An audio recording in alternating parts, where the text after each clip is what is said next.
Dhaka college ও ideal কলেজের শান্তি চুক্তির ৩ সপ্তাহের মাথায় ফের শিক্ষার্থীদের মধ্যে সংঘর্ষের ঘটনা ঘটেছে।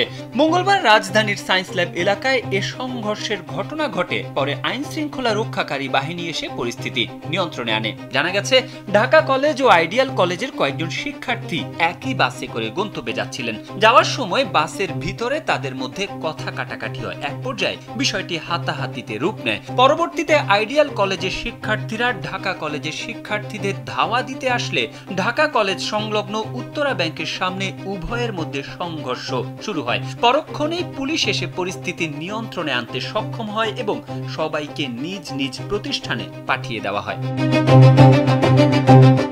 আইডিয়াল কলেজের শিক্ষার্থী বাঁধন মাহবুব বলেন, আমাদের কলেজের শিক্ষার্থীরা কলেজ ছুটির পর সায়েন্স ল্যাব এরিয়া দিয়ে যাচ্ছিল। তখনই তাদের উপর অতর্কিত হামলা করা হয়, যা খুবই ন্যাক্কারজনক।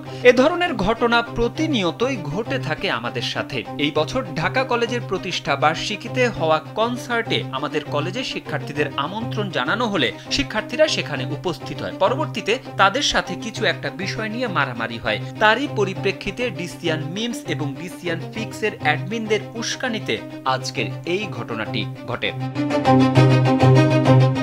এ বিষয়ে পুলিশ পরিদর্শক তদন্ত কমিটির সদস্য ওসি মোহাম্মদ হাফিজ বলেন, ঢাকা কলেজ ও আইডিয়াল কলেজের শিক্ষার্থীরা একই সাথে একই বাসে করে তাদের নিজস্ব গন্তব্যে যাচ্ছিল। পরক্ষণে ঢাকা কলেজের একটি শিক্ষার্থীর সাথে আইডিয়াল কলেজের শিক্ষার্থীদের কথা কাটাকাটি ও ধাক্কাধাক্কি শুরু হয়। তখন আমরা সেখানে উপস্থিত হয়ে পরিস্থিতি অনুকূলে আনতে সক্ষম হই এবং সবাইকে নিজ নিজ ক্যাম্পাসে পাঠিয়ে দেই। এখন শান্তি চুক্তির মাধ্যমে গঠিত ৯ সদস্যের কমিটির সহায়তায় বিষয়টি মীমাংসা করার জন্য চেষ্টা চলছে।